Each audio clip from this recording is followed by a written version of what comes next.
Video pagar rumah dari kolam ikan koi viral di media sosial. Unggahan akun TikTok @jjyeni3 pada Rabu 8 September 2021 itu telah ditonton lebih dari 3 juta kali. Dalam videonya, pengunggah memperlihatkan sejumlah kegiatan di depan rumahnya.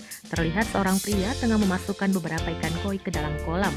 Perekam video juga memperlihatkan saat memberi makan ikan dan membersihkan kolam. Lalu dalam unggahan yang lain, sejumlah orang terlihat berjoget di depan kolam ikan koi tersebut.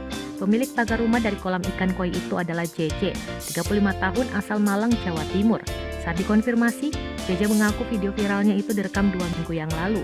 Ia membutuhkan waktu selama 2 bulan untuk membuat kolam ikan koi sebagai pagar rumahnya. Sementara itu, dirinya membutuhkan waktu sebulan untuk proses memasukkan ikan koi ke dalam kolam.